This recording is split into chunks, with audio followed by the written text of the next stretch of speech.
Sud Radio, on parle auto, 10h midi, Jean-Luc Moreau, Laurence Perrault.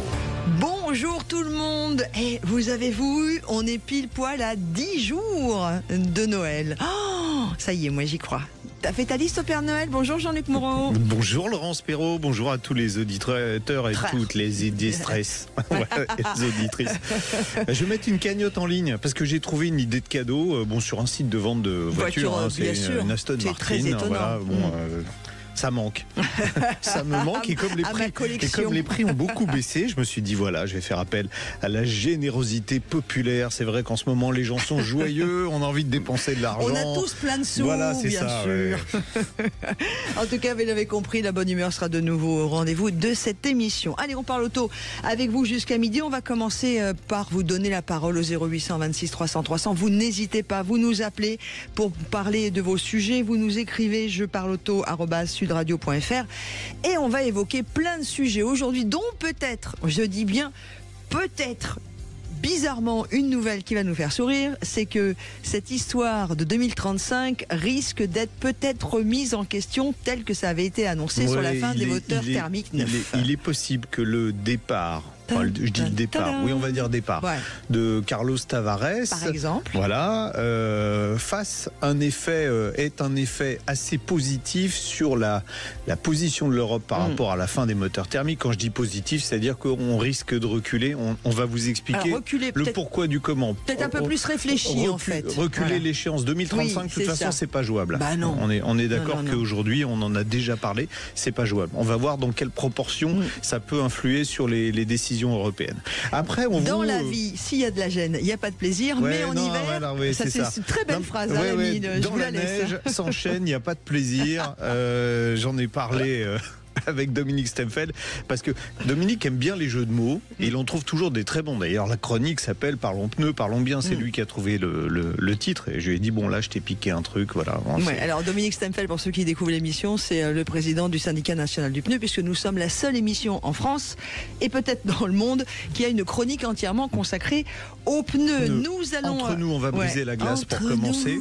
Voilà. On va briser la glace. Pour commencer, oui, on va parler pare-brise.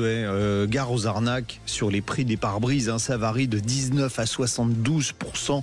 On va voir pourquoi. Et surtout, quand on dit c'est pas grave, c'est l'assureur qui paye. Non, c'est nous qui payons. Donc arrêtez de vous faire arnaquer, ça nous coûtera moins cher. Et puis moi, je vais vous parler de mon cadeau de Noël à moi, puisque vous allez donc m'offrir mon premier voiture de collection, et donc il va falloir que je fasse faire une attestation FFVE, c'est ça? C'est ça. Comment bien la réaliser? Comment bien remplir l'attestation FFVE, parce qu'il n'y a que 60% des dossiers qui sont acceptés du premier coup. Il y a des gens qui font pas les choses bien. Alors j'en parle pour un pote qui m'a appelé hier en me disant il faut que je fasse quoi? Je lui ai dit t'écoutes demain, voilà. Alors François, écoute bien, ouvre grandes tes oreilles. Non. Et puis nous allons conclure avec ce que nous avons vécu cette semaine, c'est la remise des Awards de l'automobile. Nous étions en direct tous les deux jeudi soir sur Sud Radio. Très belle cérémonie dans le plus bel endroit de pour Paris pour l'automobile. L'Automobile Club de France, c'est pas la mairie de Paris, je précise.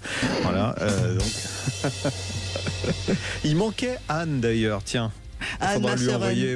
On demandera à Lionel s'il compte l'inviter l'année prochaine. Vous l'avez entendu, Anthony est à la réalisation de notre émission Parle Auto, et puis c'est notre charmante Aude qui vous accueille au standard au 0800 26 300 300. Vous n'hésitez pas, j'ouvre la page Facebook, vous êtes déjà certains à nous dire bonjour. On et va vous pas pouvez faire donner des cadeaux aussi de Noël. Cet homme, c'est un enfant. C'est un enfant. Et puis évidemment, on a toujours notre grand sapin de Noël qui est avec nous pour cette matinée. Comme vous le savez, il y aura avant midi l'un d'entre vous qui gagnera l'un des beaux cadeaux de ce grand sapin de Noël de Sud Radio. Et puis nous, on va mettre des livres en jeu la semaine prochaine. On offrira plein de livres qu'on a reçus, des beaux livres. Des beaux livres. Alors c'est pour ceux qui savent lire, évidemment. Mais il y a des belles images aussi. Anthony, va peut-être falloir aussi trouver un autre jingle. Allez, c'est parti. Sud Radio, on parle auto et de sécurité. Avec Autosécurité, prenez rendez-vous en ligne pour votre contrôle technique dans un de nos 900 centres sur autosécurité.com. Et nous recevons tout de suite Christophe Dandois, qui est le cofondateur de la néo-assurance Léo Care. Bonjour Christophe. Bonjour Christophe. Bonjour Laurent, bonjour Jean-Luc. Qu'est-ce qu'on entend par néo-assurance, à part nouvelle assurance, mais elle a quoi de nouveau par rapport aux anciennes ? Tout simplement la capacité à s'adapter au mode de vie. Aujourd'hui, on sait que, vous en parlez très régulièrement, on utilise différemment sa voiture, notamment avec le télétravail. Et donc les néo-assurances, c'est la capacité à adapter le prix, adapter les usages, adapter les garanties en fonction des consommateurs. Donc c'est du tout plus pour le porte-monnaie des Français. Alors la première nouvelle qu'on va donner, c'est pas du plus pour le porte-monnaie des Français, puisque l'assurance automobile devra augmenter, selon vous, de 4 à 6% l'année prochaine. C'est une décision aussi qui est liée en fait à la contribution catastrophe naturelle. Il vous a pas échappé qu'il y avait beaucoup d'inondations, il y a quelques problèmes de plus en plus fréquents dans notre pays et que ça nous coûtait de l'argent. Et au-delà de ça, il y a quand même des réparations dont les prix s'envolent. Il y en a une qui est dénoncée assez régulièrement par les assureurs qui disent attention, quand vous remplacez votre pare-brise, les prix c'est complètement dingue. Et vous avez décidé de vous pencher un peu plus sur le sujet et en prenant des exemples très concrets de modèles, je vais vous laisser après les donner, vous avez cherché à voir quel était le prix de remplacement pour un même modèle d'une enseigne à l'autre, et parfois c'est vraiment le grand écart puisque l'écart maximum c'est 72,3%. Alors, allons-y, on commence. Une voiture très populaire et très diffusée, la Peugeot 208. Un pare-brise dans un garage agréé, c'est 490 €. Et dans un garage non agréé, je vous laisse le dire, parce que moi, j'y arrive pas. Alors, oui, on a constaté, puisque tout ce que l'on partage, Jean-Luc, ensemble à chaque fois, c'est des choses qui viennent directement de nos constats. On est plutôt autour de 600 €. Donc là, on voit déjà qu'on est à 20%. Peut-être que c'est intéressant pour vos auditrices et vos auditeurs de rappeler pourquoi on parle de garage agréé, de non agréé. Tout à fait, très bonne idée. Le 1er janvier 2015, donc la fameuse loi Hamon, elle donne liberté à l'assuré de choisir s'il veut prendre un garage agréé par l'assureur ou non agréé, c'est-à-dire qu'il choisit par proximité, par intérêt, bref, le garage qu'il va réparer. Peut-être autre point intéressant, on parle d'un marché qui pèse quand même un peu moins de 2 milliards d'euros de réparation, le marché du pare-brise. Et puis dernier point, pour que tout le monde comprenne pourquoi finalement Jean-Luc et Laurent vous avez choisi ce sujet, on est entre 25 et 30% en nombre de réparations par an dans l'assurance qui est due au pare-brise. Donc on ne parle pas de quelque chose d'anodin, on parle de quelque chose d'important. Ça paraît complètement fou, quoi. Pourtant, sur nos routes, on a de moins en moins de gravillons. On se demande pourquoi il y a autant de pare-brise de cassés. Alors après, cette différence tarifaire, elle est à la fois, je dirais, due en effet en fonction des routes sur lesquelles on circule. Et puis cette différence, elle est aussi, vous le savez, en tant que spécialiste d'automobile, elle est aussi aux technologies. Un pare-brise classique, un pare-brise avec la vue tête haute, avec ADAS, enfin tous ces systèmes d'assistance qui sont forcément bien pour la sécurité, mais qui sont technologiquement plus poussés, aussi impacte le pare-brise. Et donc le prix de changement, c'est clair. Oui. Le prix de changement. Et donc l'étude qu'on a menée, elle est juste pour dire aux Françaises et aux Françaises, quand l'assureur vous propose d'aller dans ces fameux garages agréés, alors après chacun peut définir quelque part les marques qui sont agréées, mais par contre les conséquences, elles sont très importantes pour les années suivantes.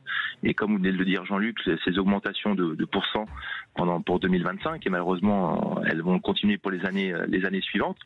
Il suffit juste d'être quelque part solidaire et de voir que notre modèle permet d'avoir des tarifs très intéressants. C'est de dire à vos auditeurs auditrices qu'il vaut mieux écouter les recommandations de son assureur pour que finalement les années suivantes on puisse avoir les primes d'assurance n'augmentent pas trop, parce que c'est vrai que, alors on va prendre l'exemple le plus grand écart, la Renault Clio 4 dans un garage agréé, le pare-brise vous avez noté, c'est une moyenne j'imagine 351 €, dans des garages non agréés 605 €, ça fait 72,3% d'écart. Alors vous dites je m'en fiche, c'est pas moi qui paye, c'est mon assureur, mais en fait si, c'est nous tous qui payons. Bah oui. Alors, on sait tous, on est dans un modèle collectif. Ça veut dire que tout ce que Laurence, Jean-Luc et moi donnons à l'assurance sert, alors peut-être pas à nous directement, mais en tout cas chaque année, sert à payer les sinistres. Et donc, ce que l'on veut montrer dans cette étude, c'est très simple. Au moment où on a cassé son pare-brise, alors on peut décider de soi-même d'aller dans une enseigne. On peut aussi décider de consulter ce que vous propose votre assurance. Alors, Laurence, vous me posez la question, c'est quoi une néo-assurance ? Typiquement, c'est d'avoir son assurance dans son mobile, d'être géolocalisé et puis de vous proposer de prendre rendez-vous directement avec un garage agréé. Alors, c'est ce qu'on recommande par rapport à ces aspects de tarifs, mais la loi permet à chacun d'être libre. Et donc, si on s'écoute, on a un impact positif sur le prix de ce pare-brise et donc on comprend bien que l'année suivante, le coût global de réparation... On est d'accord que c'est pour le même pare-brise, la même prestation, il n'y a pas différente qualité. Alors Jean-Luc, quand on a préparé cette émission, vous m'avez challengé en disant oui, mais il y a certainement des qualités différentes, etc. Alors je ne vais pas vous dire que je maîtrise toutes les qualités. J'ai travaillé avec mes collègues, j'ai travaillé aussi avec à la fois les agréés, non agréés. Vous m'aviez posé aussi la question des constructeurs, savoir si finalement, entre aller chez le constructeur, avec l'exemple que vous prenez, Renault Clio, ou aller chez un des 2-3, top 3 là, acteurs que vous connaissez, on peut peut-être les... Alors vous pouvez peut-être les citer, ouais, parce que on a parlé de garage agréé. C'est bien de mettre des noms. Chez qui il faut aller finalement ? Alors, qu'on soit très clair, ce qu'on est en train de dire, c'est que, je répète, chaque assureur a son réseau agréé. Donc ce que je vais donner là, ce sont des exemples. C'est en aucun cas une généralité au sens national du terme. Mais les top 3 aujourd'hui en France, que ce soit France Pare-Brise, Mondial Pare-Brise ou Carglass, sont très souvent dans les majeurs de ces partenaires. Et donc j'ai validé, et notamment on a aussi une discussion avec le leader, Saint-Gobain, pour s'assurer que finalement quand on est dans un agréé ou quand on va chez le constructeur, quel est l'écart ? Alors je vous dis ce qu'on a validé, ce qu'on nous a dit de la bouche des gens qui... Du constructeur des pare-brises, du fabricant de pare-brises, Exactement, la différence, c'est un logo qui est mis en effet au moment où le pare-brise est généré. Mais en termes de matière première, il n'y a pas d'écart par rapport à ça. Et donc la problématique, elle est liée à la fois à la marge qui est faite et aussi, on en parle bien sûr qui est important, le coût de manœuvre, parce que c'est pas que un pare-brise que l'on pose. Heureusement, il y a des coûts de manœuvre qui sont associés. Et donc c'est la somme de ces deux écarts qui font la différence que vous exprimez entre agréé et non agréé. D'accord. Alors je vais prendre un exemple concret. J'ai deux-trois questions. Quelqu'un que je connais qui a une BMW se dit bon, j'ai une voiture, j'ai une voiture premium, je vais pas faire changer mon pare-brise dans un centre spécialisé parce qu'ils vont me monter n'importe quoi. Donc cette personne va chez BMW, un pare-brise qui est marqué BMW, mais c'est exactement le même, sauf qu'il n'y a pas le marquage chez le spécialiste des pare-brises. En revanche, il va payer la prestation jusqu'à 2 fois plus cher. C'est ça, si j'ai bien compris. Alors, vous prenez un exemple, donc on va rebondir sur cette marque. Mais c'est exactement ça. C'est-à-dire que nous, on a vraiment vérifié, et notamment, c'est ce que je vous disais, je l'ai fait vérifier du constructeur de pare-brise, que la matière première était exactement le même. La différence, c'est que la marge qui va être faite est différente et la main-d'œuvre est différente. Ce qu'on peut quand même noter, c'est qu'un spécialiste du pare-brise, il passait sa journée à en poser. Quand vous êtes chez un constructeur, un concessionnaire, sa vie, c'est pas faire que du pare-brise, et notamment c'est plutôt de la carrosserie. On peut quand même espérer qu'un spécialiste qui ne fait ça que toute la journée ne soit pas plus, entre guillemets, mauvais. Et de la mécanique, Ils font pas que de la carrosserie chez les concessionnaires, et de la mécanique. Et donc le spécialiste passe, entre guillemets, sa journée à poser ce type de pare-brise, et quand on considère que la matière première est la même, en tant que consommateur, on peut considérer qu'on ne va pas perdre quelque part en faisant appel à un spécialiste plutôt qu'à son constructeur automobile. On va devoir en rester là, Christophe Dandois, on a pris déjà un peu de temps et c'est très bien, mais on avait quand même aussi pas mal de réactions sur la page Facebook de Sud Radio. Stéphane qui disait, est-ce que la qualité des pare-brises est en baisse ? Les pare-brises Carglass 1, 2, 3 pare-brises sont de qualité constructeur, point d'interrogation. Oui, on vient de répondre à la question. Voilà. Et donc non, la qualité des pare-brises n'est pas en baisse. Non, la qualité des pare-brises, elle est plutôt en hausse. Techniquement, le pare-brise est devenu quelque chose d'important. Bon, mais en tout cas, merci beaucoup d'avoir éclairé notre lanterne et d'avoir nettoyé notre pare-brise, Christophe Dandois, cofondateur de la néo-assurance Léocare. Allez, on fait une pause et puis dans quelques instants, je vais vous poser une question de Sarah qui nous a laissé un mail et je vais être sa voix juste pour l'émission.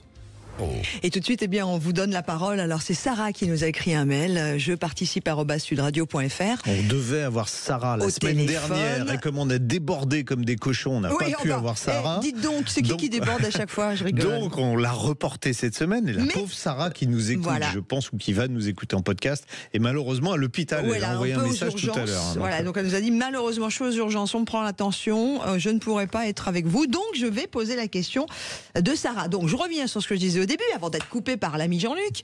Vous pouvez nous écrire un mail, c'est ce que Sarah a fait. Donc, son mail est très très long, donc on va pas vous lire tout. Je participe @sudradio.fr et vous mettez bien On parle auto dans l'objet. Jean-Luc, je vais réduire la question de 2 pages à 3 de Sarah en 2 phrases.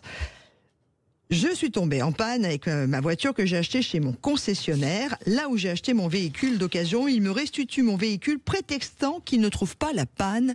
Que faire ? Que faire ? Alors déjà, son véhicule, c'est une Peugeot 1,6 litre, une Peugeot 208 1,6 litre HDI, filtre à particules 115 chevaux, et elle a des problèmes a priori avec le châssis de cette auto. Sa voiture, elle tire à droite, ça fait des clac-clac. Bon, elle l'a porté.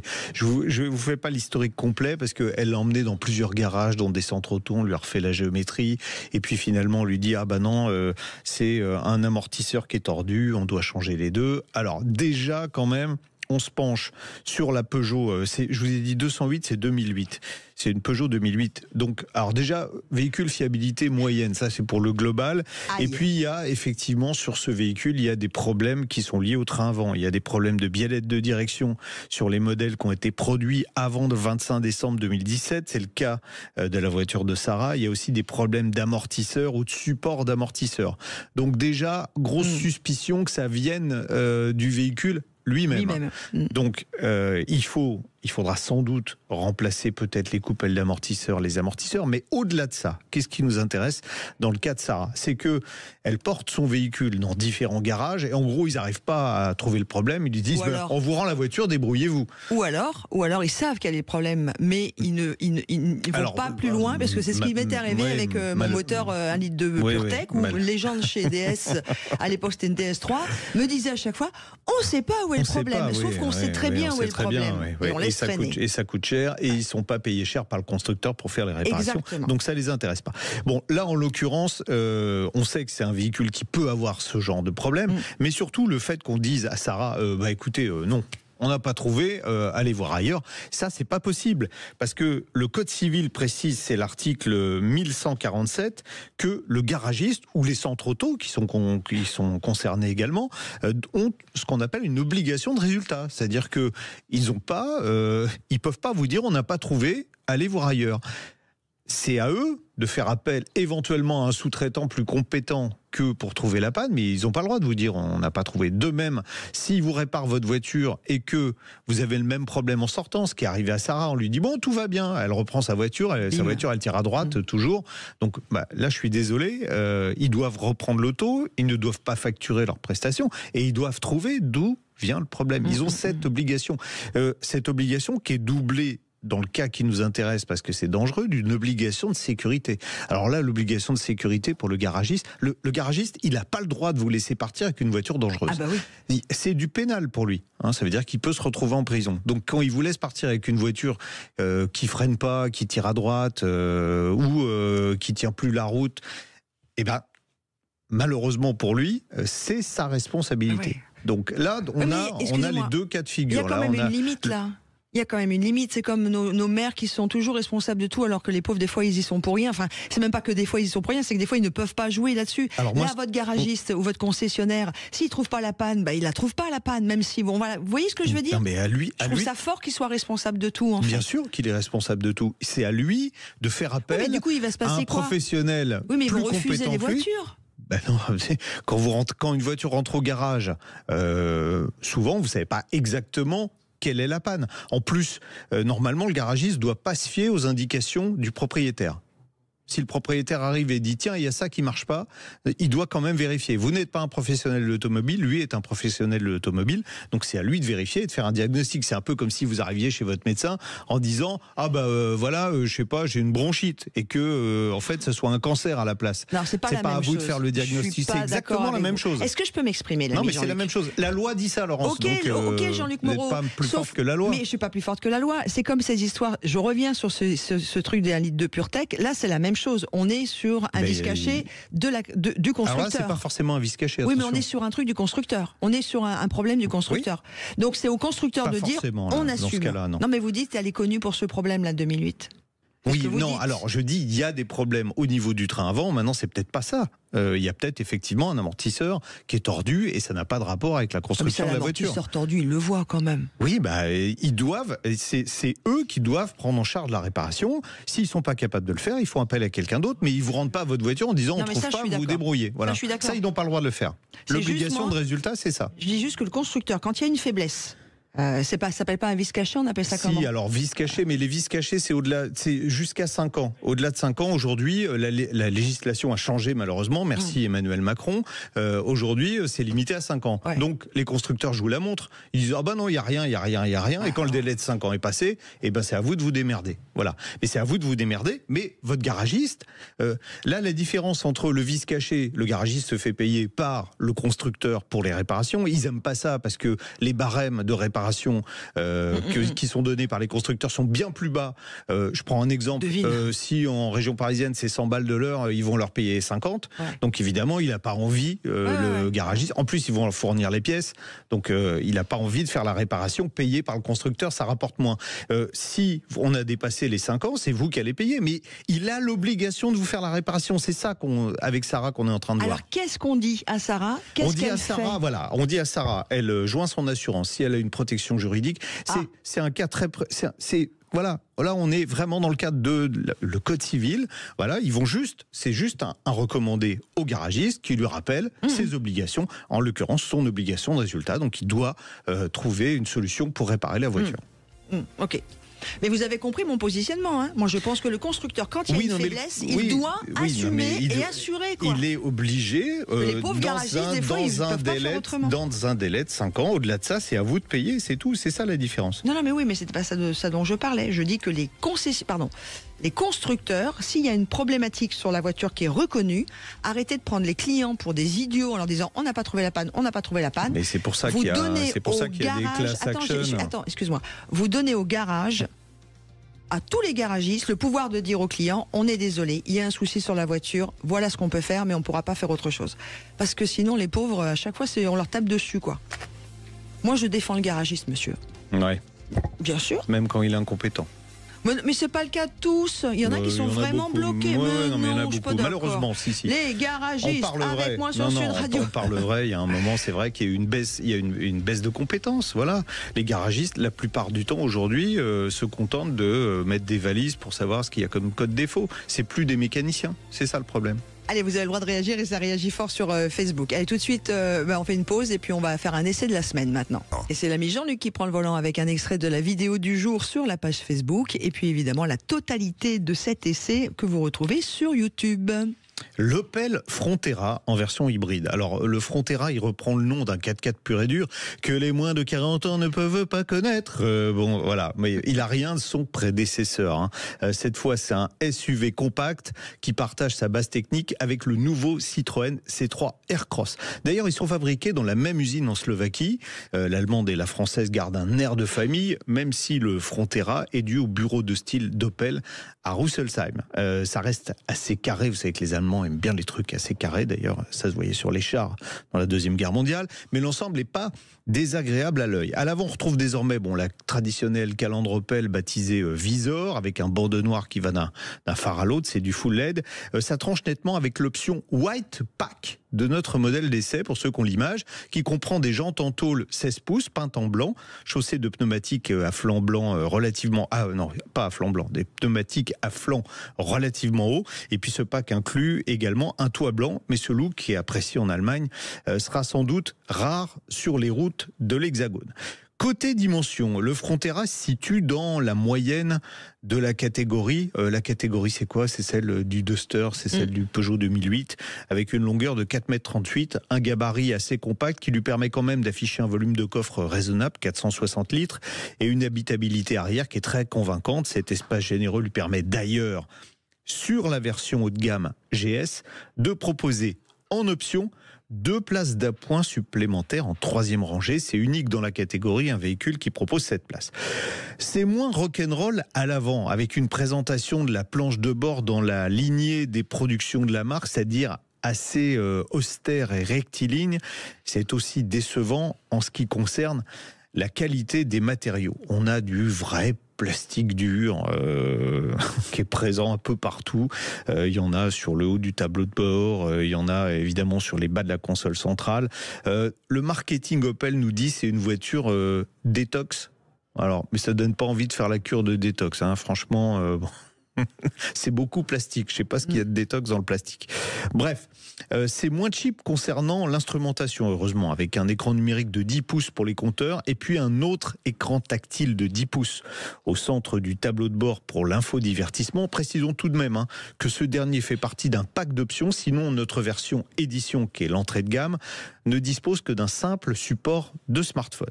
On saluera en revanche le retour des boutons physiques pour les commandes de la clim et la présence de 2 interrupteurs qui permettent de neutraliser l'alerte de survitesse et le maintien dans la file, 2 aides à la conduite plus perturbantes que vraiment efficaces, on en parle souvent.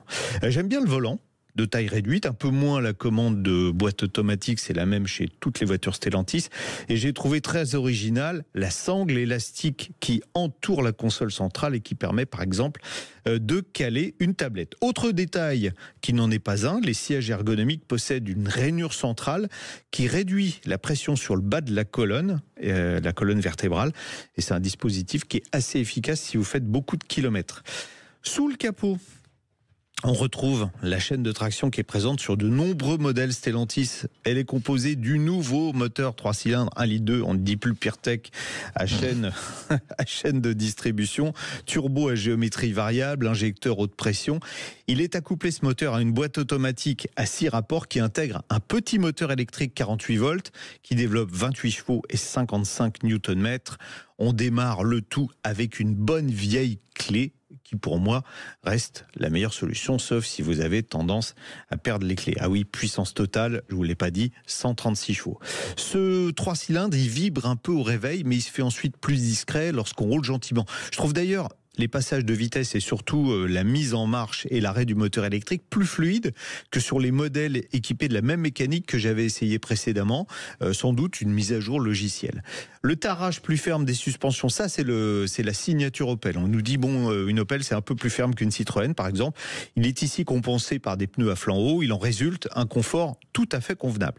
C'est un peu moins bien lorsque le rythme s'accélère. C'est pas lié à la puissance, hein. On a en effet 136 chevaux, 240 Nm de couple, ça permet d'accélérer de 0 à 100 en 8 secondes. Ce qui pêche, c'est la réactivité de la boîte lors des accélérations et la sonorité du moteur essence qui devient envahissante. Le châssis, agréable et sécurisant à rythme raisonnable, souffre également dans les virages serré, attaqué à vive allure, j'en avais sur mon parcours d'essai, de la monte pneumatique qui est pas du tout sportive, hein. Les pneus ils se couchent sous la voiture, donc ça fait sous-virer, donc on sera pas tenté de rouler trop vite, même si la tenue de route est quand même rassurante. Ce Frontera en plus il est assez lourd, hein, pour un hybride light, 1350 kg, c'est lié au choix d'une plateforme multi-énergie puisque la voiture est également disponible en 100% électrique. Alors ce que j'aime pas, il y a du frein moteur électrique au lever de pied qui est assez important, ça oblige, vous n'avez pas par exemple de roue libre, ça oblige à garder un peu le pied sur l'accélérateur si vous voulez de la roue libre en descente. C'est bon, ça c'est un réglage, c'est pas très naturel. L'avantage c'est qu'on recharge plus vite la petite batterie, on peut donc profiter de phases de roulage 100% électrique plus longues, ce qui est rare sur les hybrides légers. Ce qui est hélas pas rare sur les véhicules du groupe Stellantis, c'est le manque de fiabilité de l'électronique de bord, puisque l'écran central est tombé en panne pendant mon essai, hein, et il s'est éteint définitivement. J'ai coupé le moteur plusieurs fois. Voiture neuve. Rien à faire, il n'a pas voulu redémarrer. Il a quand même, juste avant de mourir, communiqué une information qui n'était pas forcément très bonne, sans faire d'autoroute sur un parcours avec des virages et du relief, à rythme raisonnable, hein, hormis 2-3 accélérations. J'ai consommé 6,9 litres de moyenne. je trouve que c'est beaucoup plus élevé que les hybrides, les full hybrides concurrents. Et c'est sans doute là que le bas blesse. Si cet Opel Frontera n'est pas un mauvais dans l'absolu, il souffre de la comparaison avec le Dacia Duster hybride, qui est plus sexy, plus sobre et plus performant. C'est encore pire si on le compare au récent MG ZS Hybrid Plus, qui est plus logeable, mieux équipé, plus performant, plus sobre et bien moins cher, puisqu'il coûte 23 000 € quand le Frontera édition 136 chevaux démarre au-dessus de 26 000 € et franchit la barre des 28 000 € dans le cas de notre véhicule d'essai. Je donne pas trop cher de l'avenir du succès. On verra si le C3 Aircross, qui est moins cher, 2 000 € de moins, arrive lui à s'en tirer mieux. Mais c'est vrai que quand on a essayé le MG ZS à 23 000 €, et puis c'était un vrai coup de cœur pour vous. Il n'y a pas de concurrence, c'est moins cher qu'un Dacia Duster. Puis c'est mieux fait. Et malheureusement, c'est plus puissant, ça consomme moins. Enfin bon, voilà. Et c'est garanti 7 ans. Je peux vous poser une question indiscrète, l'ami Jean-Luc. Oui. C'était très beau, c'était en Corse? Non, du tout, c'était à Majorque. Oh là là là là là là. Non, mais c'était pas on est arrivé la nuit, on s'est levé. Je parle pas de ça. Voilà, on a tourné, on a remonté dans l'avion. Non, je parle pas de ça. Je parle que c'était très beau. Les images sont magnifiques. Et que vous faites toujours de très belles images. Et d'ailleurs, vous pouvez retrouver l'ensemble et l'entièreté, je sais bien que c'est pas français, n'en déplaise à ceux qui aiment pas que je parle français, enfin ce français-là, on va dire la totalité de la vidéo sur la page YouTube de Sud Radio. Merci beaucoup en tout cas pour cette belle balade. Et Jean-Marie est jaloux, je crois qu'il veut faire changer sa voiture. Il vient de faire un petit signe. Allez, à suivre, quelque chose qui nous intéresse tous. L'Europe va-t-elle infléchir la politique CO2 qui était annoncée pour la fin des moteurs thermiques sur les voitures neuves en 2035? À tout de suite sur Sud Radio. Et il est évident que le sujet qui va suivre intéresse la plupart d'entre nous, même si on n'a pas décidé d'acheter une voiture tout de suite. Mais, vous savez qu'en 2035, on nous avait annoncé la fin des moteurs thermiques sur les véhicules neufs. On va en parler avec François Roudier, qui est le secrétaire général de l'Organisation internationale des constructeurs d'automobiles. Bonjour François. Bonjour François. Bonjour Laurent Serrault et bonjour à Charles Aznavour. On en parle, Jean-Luc, parce qu'il s'est passé des choses cette semaine. Ouais, il s'est passé des choses cette semaine. Il va s'en passer à partir du 1er janvier. Tiens, on va déjà planter le décor. Normalement, en 2025 s'appliquent les normes, ce qu'on appelle CAFE. En fait, c'est C-A-F-E. Tiens, on va demander à François. C'est quoi ces nouvelles normes ? Alors ces normes, en fait, c'est un respect des émissions de CO2 et c'est donc une pénalité qui va être calculée par voiture vendue pour les constructeurs qui les dépassent. C'est-à-dire que pour 1 gramme de CO2 au-dessus de la norme, vous allez payer 95 €. Et tout ça se multiplie par le nombre de véhicules vendus. Voilà, par nombre de véhicules. En gros, l'Europe pense que, nos adhérents européens à la CEA pensent que ça ferait 15 milliards de pénalités en Europe pour nos constructeurs. François, on a un problème sur la qualité de votre ligne téléphonique. On peut l'arranger ou pas? Parce que c'est touchy. C'est un peu limite. Est-ce que c'est mieux comme ça? Alors, déjà, vous étiez levez le bras. Pas de haut-parleur. Pas de haut-parleur. Il n'y a pas de haut-parleur. Mais bon. Alors, c'est énorme. Demandez un nouveau téléphone au Père Noël. On passe là, en 2025, de 95 grammes par kilomètre à 81 grammes par kilomètre. C'est pour l'ensemble de la flotte d'un constructeur. C'est-à-dire, on prend tous les modèles vendus dans l'année et on regarde. Et si ça dépasse 81 grammes, on compte sur chaque véhicule vendu le nombre de grammes en trop. Et puis, boum. D'accord. Alors, c'est pour ça que les constructeurs doivent vendre. C'est quoi la part de véhicules électriques pour arriver à peu près à rentrer dans la norme? C'est aux alentours de 25%, c'est ça? Voilà, c'est ça. Il faudrait arriver à plus de 22%, autour de 25%. On arrive péniblement à 14-15%. C'est vraiment mauvais, François, votre téléphone. On n'a pas un filaire où on peut vous appeler ou quelque chose? Je vais totalement...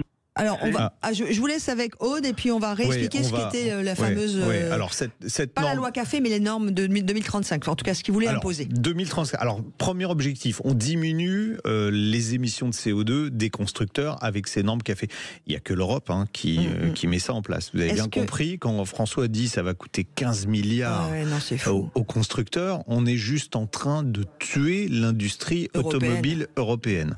C'est pour ça que les constructeurs européens qui sont réunis au sein de l'ACEA étaient vent debout. Enfin, ils n'étaient pas vent debout, ils demandaient un assouplissement de ces normes Café.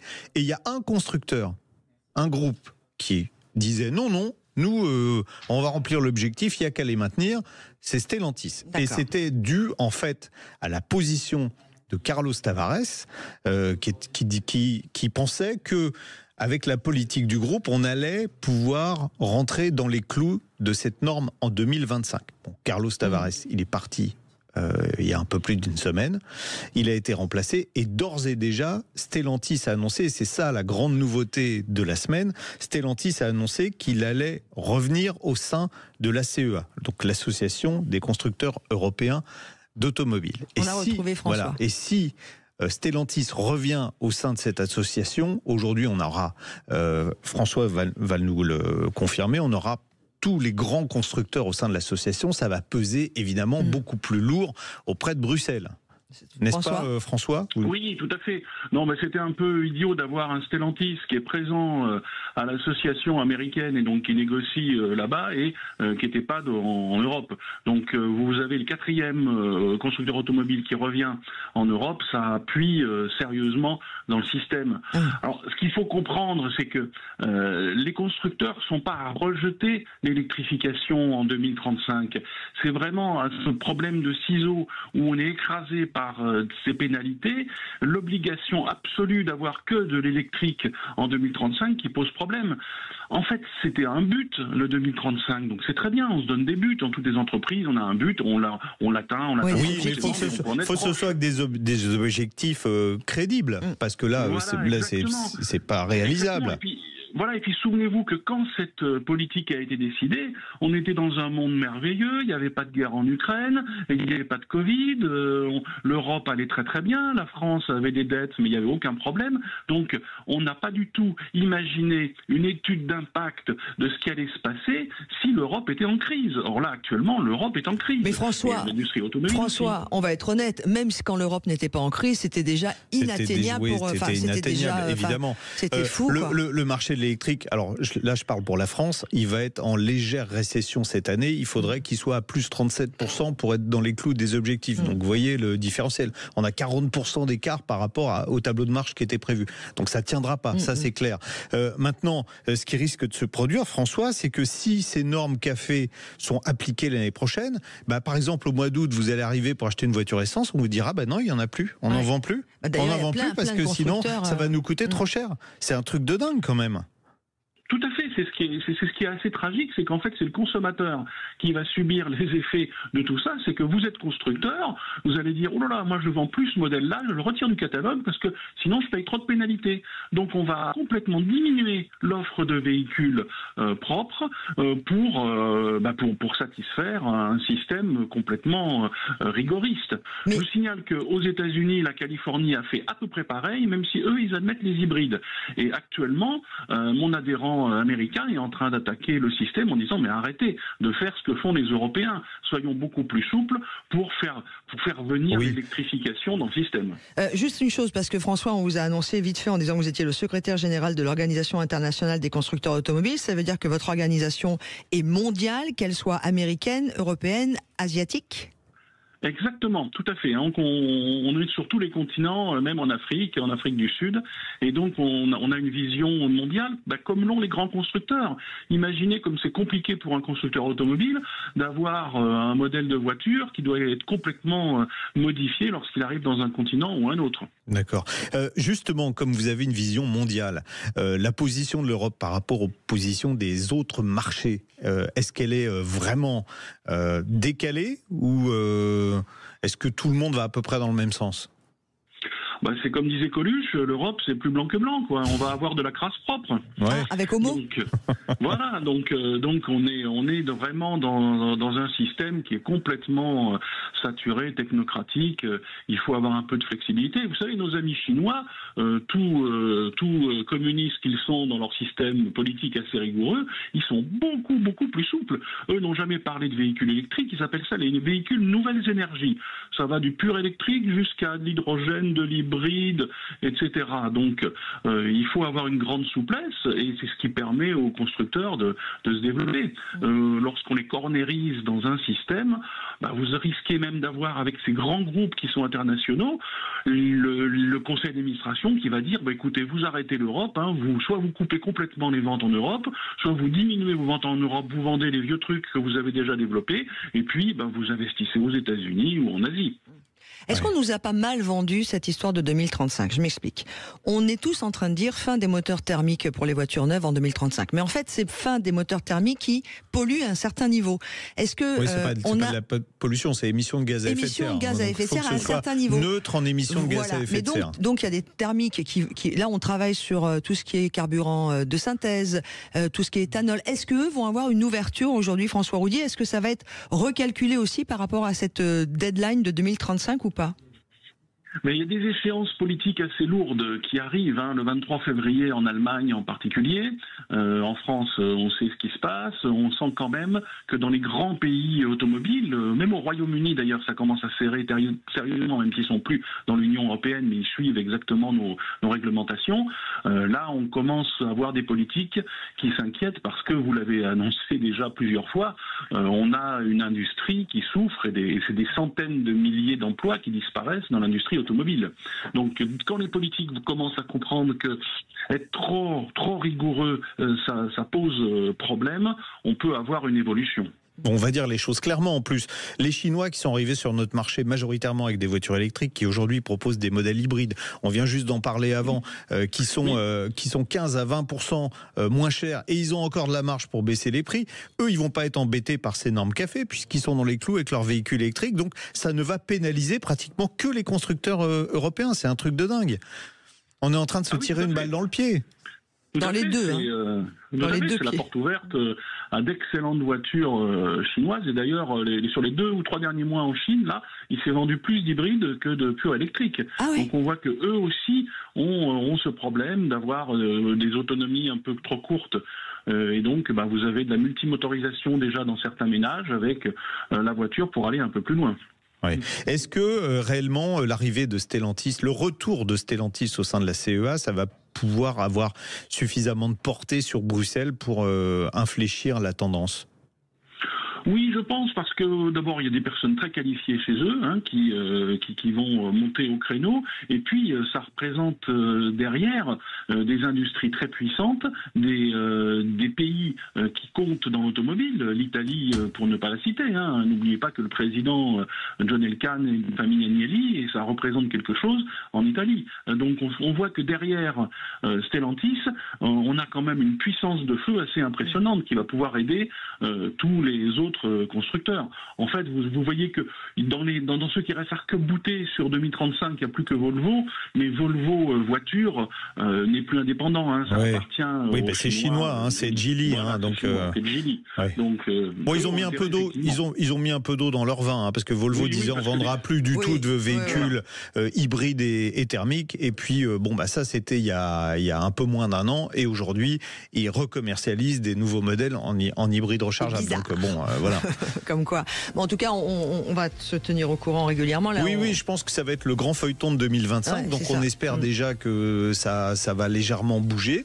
Sinon, malheureusement, peut-être que si cette émission existe encore dans 5 ans, la moitié des constructeurs européens auront disparu ou seront sous pavillon chinois. Voilà. Et vive le marché de l'occasion qui va continuer d'exploser. Merci beaucoup à vous, François Roudier. Secrétaire général de l'Organisation internationale des constructeurs automobiles, dit ici aussi dans ce studio, le boss.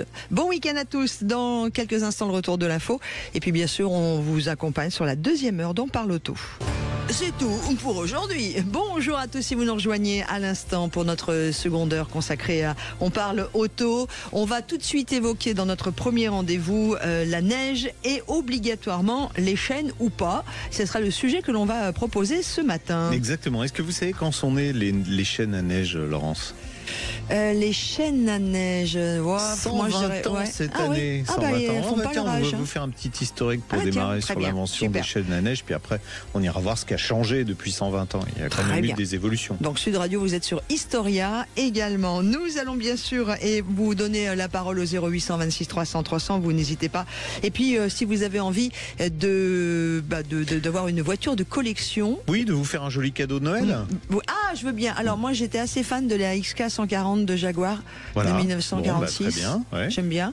Plus près de nous, petit coup de cœur sur alors la Dodoche quand même. Hein. Je suis un peu young-timer. Elles peuvent passer toutes les deux en carte grise de collection. Oui, mais du coup, je ne sais pas faire. Quels avantages? Et ben voilà, on vous dira tout. Comment bien réaliser son dossier d'attestation de la Fédération française des véhicules d'époque pour avoir la fameuse. Alors, on ne dit pas normalement carte grise, on dit certificat d'immatriculation avec la mention véhicule de collection dessus. Voilà. D'accord. Et puis, savez-vous quelle a été la voiture qui a été élue voiture de l'année aux Automobile Awards? Exactement, plébiscité, le Grand Prix. Mais alors vraiment plébiscité par le public, 41% des votes, c'est la Renault 5 e-Tech. Et c'est vrai que c'est un coup de cœur, il y a un brin de nostalgie dans tout ça. Mais moi, pour avoir roulé avec, j'ai pris beaucoup de plaisir au volant. C'est une voiture qui est jolie, qui est confortable et qui est très sympa à conduire. Donc elle mérite amplement ce titre. Mais vous verrez qu'il y a eu aussi beaucoup d'autres... d'autres prix et d'autres thématiques. Elle est agréable à conduire, même sur les bretelles d'accès d'autoroute. Et vous avez bien sûr vous rendez-vous au 0800 26 300 300 pour poser vos questions, pour réagir. Vous avez aussi la possibilité d'être en direct avec nous sur la page Facebook de Sud Radio. Vous êtes très très nombreux. Et puis surtout, n'oubliez pas, je crois que le grand sapin de Noël va gâter quelqu'un avant midi. Donc restez bien à l'écoute. On a de très très beaux cadeaux qui sont placés juste au pied du sapin. Il sera sans doute pour vous aujourd'hui. Le syndicat du pneu, les spécialistes du pneu au service de votre sécurité sur la route, présente Sud Radio, on parle auto, parlons pneus, parlons bien. Et la neige qui s'est déjà invitée chez nous il y a quelques jours, qui est maintenant présente dans certaines régions. On va en parler côté pneus avec Xavier Pierre Jourdan, qui est président de Polaire. Bonjour Xavier Pierre. Bonjour. Oh. Bonjour Xavier Pierre, on vous entend très loin. Vous êtes sous la neige peut-être? C'est ça. Alors sous la neige, oui, mais normalement vous devriez m'entendre. Ah, on vous entend mieux. C'est où sous la neige? Sous la neige, oui. À quel endroit? À Grenoble. D'accord. Il neige à Grenoble en ce moment? Non, faut monter. Oui, il faut monter, mais pas très haut. Là, on est entre pluie et neige là. D'accord. Alors, président de Polaire. Polaire, vite fait. Polaire, on est le leader aujourd'hui sur le marché de la chaîne à neige depuis plusieurs années. C'est une société qui a été créée en 1999 et qui fait partie du groupe Joubert, lui-même société française depuis 1928. Bon, depuis 1928, ça va nous ramener ça va nous ramener à l'historique parce que le brevet de la chaîne à neige a même été déposé avant, puisque je disais à Laurence qu'on faisait le sommaire de la deuxième partie de cette émission que les chaînes à neige fêtaient leurs 120 ans. C'est 1904. Qui est-ce qui a inventé les chaînes à neige? Harry DeWitt. En 1904, effectivement, au mois d'août, bizarrement. Oui. Et c'était la chaîne à neige qu'on a connue pendant très longtemps, puisque c'est ce qu'on appelait la chaîne à échelle. C'est-à-dire tout simplement une chaîne qui est composée de segments de maillons de chaîne qui se posent sur le pneumatique. D'accord. Ça lui est venu comment l'idée? Il s'est retrouvé enchaîné à un radiateur un jour, il s'est dit tiens. Tout simplement, alors c'était un habitant de New York qui, comme on le voit régulièrement à la télévision, New York est régulièrement sous la neige. Et je crois que c'est en voyant des calèches qui avaient des problèmes sur la neige qu'il a pensé à équiper les roues de chaîne. Bon, ça a évolué évidemment depuis 120 ans. Les chaînes à neige modernes n'ont plus rien à voir avec. On va y revenir plus tard pour savoir quelles sont les innovations. Mais alors, parlons réglementation. Aujourd'hui, quand est-ce qu'on a l'obligation de monter des chaînes ou de monter des chaussettes à neige, puisqu'il y a cette possibilité-là aussi. Ah tiens, d'ailleurs, avant de parler des chaussettes à neige, l'historique des chaussettes à neige, c'est quoi? Parce que 1904 pour les chaînes, les chaussettes, c'est plus récent. C'est quoi l'idée? Le brevet, c'est 1951. C'est aussi un brevet américain qui s'appuie effectivement sur la pose d'un textile autour d'un pneu. Alors là, j'ai pas tout à fait l'historique, mais j'avais lu que l'idée venait de quelqu'un qui était bloqué dans la neige et qui avait tout simplement pris un morceau de tissu dans sa voiture pour le mettre autour du pneumatique. Ouais, bon, pas mauvaise idée. Alors, on en revient, nous, à notre réglementation. Quand est-ce qu'on est obligé d'installer des chaînes à neige? Et est-ce que, par exemple, si j'ai des pneus hiver, je suis obligé quand même de mettre des chaînes? Alors, ça dépend. Ça dépend des conditions. Aujourd'hui, la loi montagne 2 oblige dans les zones blanches, donc dans les zones qui sont limitées par le panneau indiquant les zones de circulation, elle oblige entre le 1er novembre et le 30 mars à avoir soit des pneus 3 PMSF, soit des chaînes à neige dans le coffre. Alors ça, c'est ce que la loi oblige en termes on va dire, de réglementation et pour assurer le minimum de sécurité. Et ensuite et ensuite, donc, les circonstances, lorsqu'on monte par exemple en montagne, on peut retrouver le panonceau chaîne obligatoire, auquel cas, même si on a des pneus neige, on peut être obligé de monter des chaînes à neige. D'accord. Et attention, la réglementation chaîne à neige n'est pas bornée dans le temps, elle s'applique toute l'année. Si par exemple il neige au mois d'août au Lotaret, vous pouvez être obligé de mettre vos chaînes pour passer le Lotaret. D'accord. Donc quand on voit le panneau chaîne obligatoire, même si j'ai 4 pneus hiver sur ma voiture, je suis obligé de chaîner quand même. Tout à fait. D'accord. Voilà. Et là encore, la réglementation oblige à un minimum, mais il est aussi recommandé d'avoir des pneumatiques même en dehors de ces conditions, puisque le pneumatique assure l'adhérence sur sol froid. D'accord. Donc la combinaison, on est d'accord, la combinaison pneu hiver, chaîne à neige est meilleure que la combinaison pneu été, chaîne à neige. Tout à fait. L'optimum, le pneu participe à l'adhérence, même lorsqu'on a une chaîne montée, et le couple chaîne pneumatique hiver, ou 3 PMSF pour parler le langage de la réglementation, et le couple qui donne la meilleure performance. On a une question d'Anthony, notre réalisateur. Est-ce que ce panneau vaut aussi pour les chaussettes? Non, oui. Quand on dit chaîne, c'est chaîne ou on peut mettre chaussettes. Ou chaussettes. C'est chaîne ou chaussettes sur le même pied d'égalité et les deux produits passent aujourd'hui la même norme de performance. D'accord. C'est quoi les derniers progrès technologiques ou techniques en matière de chaîne à neige ou de chaussettes à neige? Alors, les produits sont en train de se métamorphoser pour plusieurs raisons. L'arrivée des véhicules électriques sont des véhicules qui sont plus lourds que précédemment. On est donc obligé de renforcer les chaînes pour pouvoir passer le poids du véhicule. Donc on a d'un côté des chaînes qu'on est obligé de renforcer et de l'autre des encombrements qui se réduisent pour consommer moins, puisque plus il y a d'espace autour du pneu, plus l'aérodynamique est perturbée. Ouais, donc exactement. Donc il y a moins de place effectivement pour mettre une chaîne entre le pneu et la carrosserie. Donc ça nécessite des chaînes spécifiques pour les véhicules électriques? Alors, il faut des chaînes qui sont en capacité d'accepter le poids du véhicule, donc il faut veiller à ce que la chaîne qu'on achète soit compatible avec le poids. D'accord. Et les chaussettes? Il y a des chaussettes. Alors, la chaussette est évidemment plus facile, mais on peut rouler moins longtemps. C'est moins durable. Est-ce que c'est aussi efficace dans la neige qu'une chaîne? Non, c'est pas tout à fait aussi efficace. La norme européenne sur les équipements hiver, en gros, elle impose d'être à 80% de la chaîne de référence. On va dire que les chaussettes sont plutôt dans la partie basse de la norme. Et certaines chaînes métalliques ou certaines chaînes hybrides, comme les e-grip de Michelin, sont des produits qui sont bien au-delà de la norme. D'accord. Donc, globalement, une chaussette un peu moins efficace, mais un peu plus, plutôt que facile, je dirais un peu plus intuitive à monter. Ouais. J'ai vu qu'il y avait des chaînes connectées aujourd'hui. C'est quoi une chaîne connectée? Ah, c'est cool. Une chaîne qui vous indique sur votre smartphone que attention, ça glisse. J'en sais rien. C'est quoi? Alors il y a beaucoup de projets sur le sujet, comme des chaînes qui pourraient dire si elles sont compatibles avec le pneu.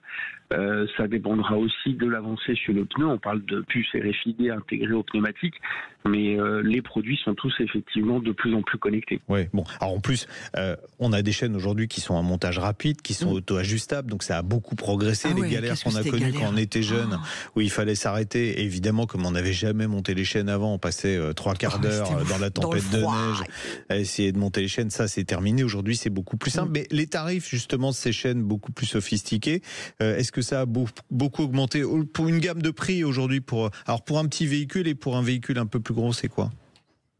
En fonction des gammes, on va dire que la fourchette de prix, c'est entre 59 et 400 euros la paire de chaînes. D'accord. Les prix ont évolué, mais depuis une vingtaine d'années, la fourchette est à peu près la même. Par contre, les produits à l'intérieur ont beaucoup changé. Est-ce qu'elles ont une durée de vie Oui, c'est ça. Il y a un entretien à faire sur les chaînes? Parce que moi, j'ai des vieilles chaînes à la maison. Alors, l'entretien, ça, c'est pour vos soirées.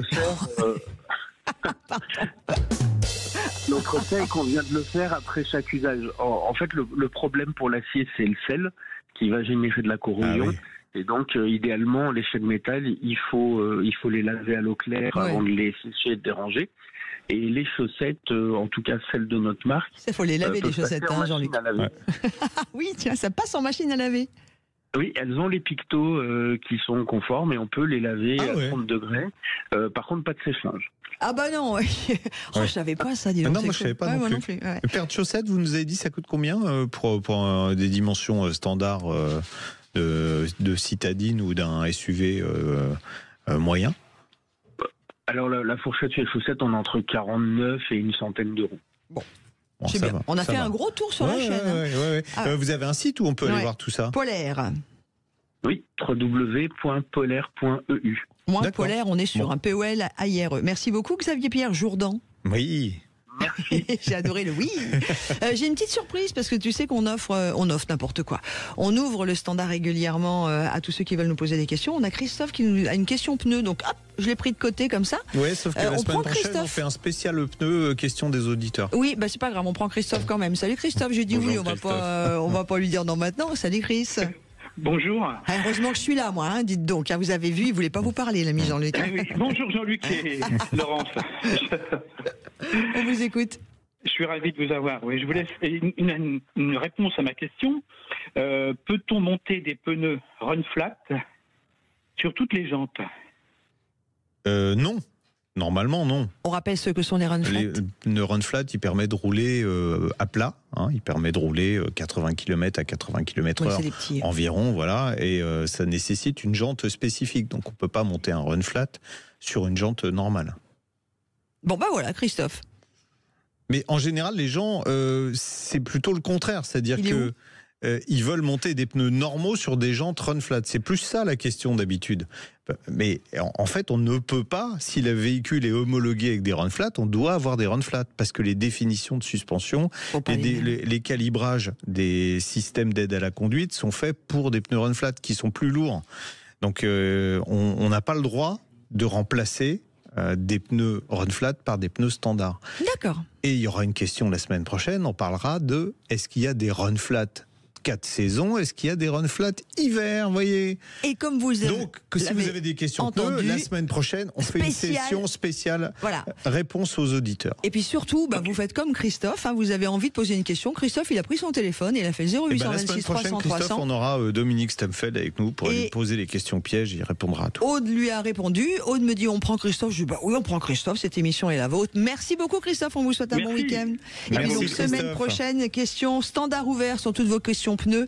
N'hésitez pas, ce sera open bar, non c'est open call. Allez, à suivre. Tiens, on va vous prendre aussi toujours un autre auditeur qui a posé une question par mail qu'on va appeler tout de suite. C'est Jean-Louis qu'on va retrouver dans quelques instants. Et vous le savez, pour cette période de fête de fin d'année, l'équipe de Sud Radio a créé un joli sapin et a mis plein de cadeaux au pied de ce sapin. Donc restez bien à l'écoute de On Parle Auto, parce que mon petit doigt qui s'appelle Petit Lutin numéro 1 me dit qu'avant midi, il va y avoir des cadeaux à offrir. Bon. Et puis nous, notre cadeau dans cette émission, c'est qui ? C'est vous, au 0826 300, vous qui nous posez vos questions. Bonjour Jean-Louis. Bonjour Jean-Louis. Bonjour. Comment ça va ? Bonjour. Ça va, très bien, merci. Beaucoup déjà de prendre ma question.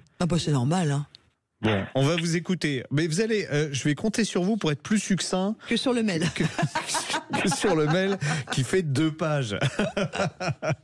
Okay. Donc déjà, on va parler voiture de collection avec vous, puisque vous avez une belle DeSoto de 1956 que vous avez ramenée des États-Unis, c'est ça ? Tout à fait. Qui est donc en restauration. Oui. Et qui souffre d'un mal. Alors je vais vous dire, vous allez nous expliquer ce que c'est. Après je vais vous dire que c'est très drôle parce que j'ai une voiture qui n'a rien à voir avec la vôtre, mais qui a exactement le même souci. Allez-y, on vous écoute.